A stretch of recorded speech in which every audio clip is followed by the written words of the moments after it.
As another round of severe weather creeps up on much of the U.S., weather experts across the country and here in Wisconsin are worried as the federal government slashes the workforce. The National Oceanic and Atmospheric Administration, or NOAA, lost hundreds of employees who forecast the weather for millions of Americans. Fox 11's Marlo Lundak brings us a closer look at what that means for Northeast Wisconsin.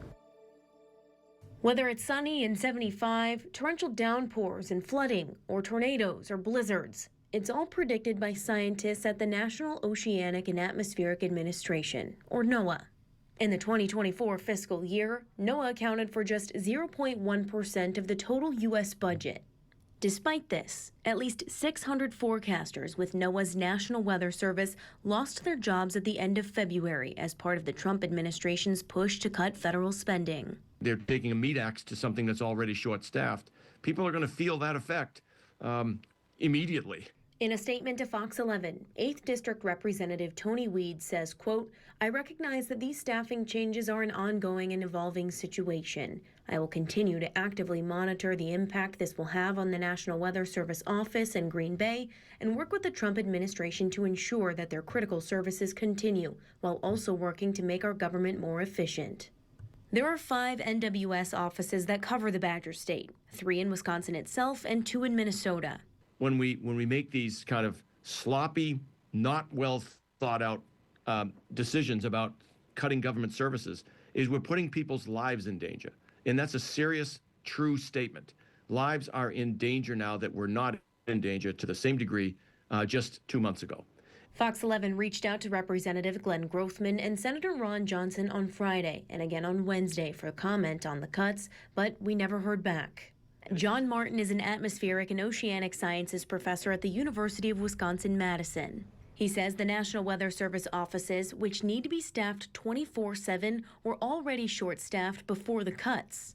If divided evenly, those 600 job cuts equals 12 employees in Wisconsin. So that's 4 people in each of the National Weather Service forecast office in our state no longer have a job.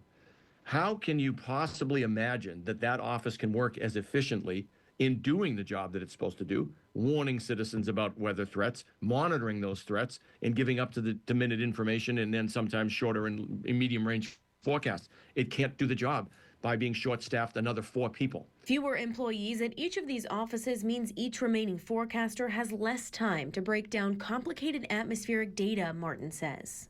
So that expert judgment phase is simply going to be shortcutted. And the consequence on days when there's really serious weather bearing down on a locale could be very serious. The government cut mostly probationary jobs, but Martin says those employees are just as valuable as anyone else. This group of students who are coming out now and in the current year and in the last 5 or 10 years and in the next 5 or 10 years have a set of skills that people like myself did not have when we graduated. And so cutting off these probationary employees who are the very front line of the new wave with brand new computer skills, brand new insights about the way the atmosphere works, is a really bad, it's like eating your seed corn. You don't want to do that. And that's what's happening. In Green Bay, Marlo Lundak, Fox 11 News. Martin spoke on many more impacts these cuts will have, including privatizing the weather industry and what cuts mean for international forecasting.